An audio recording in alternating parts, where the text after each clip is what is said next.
Let's start with the Politburo. So since then, we've had not one, not two, not three, 4, 5, 6 even series of announcements here of support for the sector.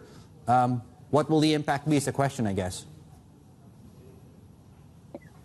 I think the Politburo one, what the announcement have is just give us a direction of the policy, which is a very positive sign.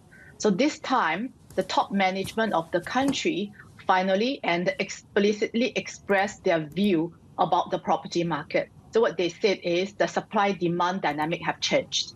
And then they also said there's a plan that is a timely adjustment of the property policy to fit the new situation of the market. So that's what you just now mentioned. Follow the Politburo announcement, you see a lot of government authorities, regulators come out to pledge for the market. So they call for relax of HPR, they call relax in mortgage qualification, reduce cash down payment, and reduce property-related transaction tax, and also urban redevelopment, urban village redevelopment was also mentioned. So all these are the good signs. So that is a very clear top-down message of the market.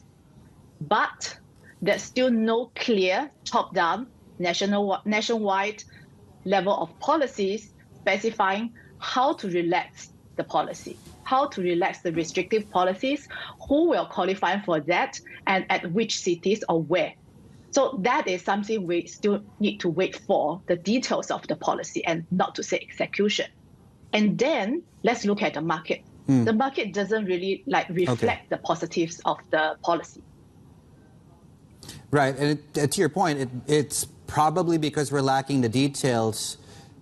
You mentioned the word wait a couple of times just there. Are we waiting for something that's coming, or are we waiting, or is that simply hope? I think the market has been hoping for the past, 12 months for some real policy. And there are also, to be fair, there are real policies. I think it's still supply-demand side policies, and we need to see execution. Because now, if we're looking at the top 100 developers, and then you see who are still surviving. And then for every developer, they need to spend for their operations. They need to ensure completion of the buildings. So I think there is a minimum cash flow or a break-even cash flow for them to maintain from every month's sales, right? So for them to maintain. But so long, we still see them bleeding. So if you want to save a person, you need to stop bleeding first. So that is how the execution of the policies are important to boost demand, and in the meantime, help the developers to refinance. Yeah, it's a bit extreme that, the situation we're in, and, I'll bring up Country Garden, not because of, Country Garden per se.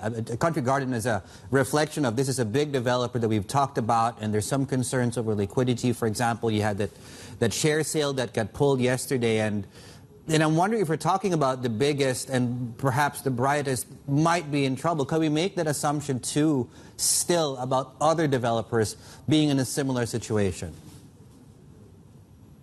I think we can group, right? Previously, for our investment portfolio, we have, China high yield property is a big in the index. And then one by one, I think they default and then they are dropped out from the index. So I do not think, we still have a number still surviving. And then you can see they have really tried their best to be here until today. So I think that one, we show our respect. But the question is how long? Because sales are really going down, as what you already reflected in the July property sales, right? So in terms of July property sales, the decline is big. And then the decline not really limited to the private developers, to the SOE developers as well. So the market situation is a little bit bleak. We really need strong policy support to turn it around. But before that, because that is buying a house or not, that is a big investment. And it's an individual decision. You cannot force people to buy.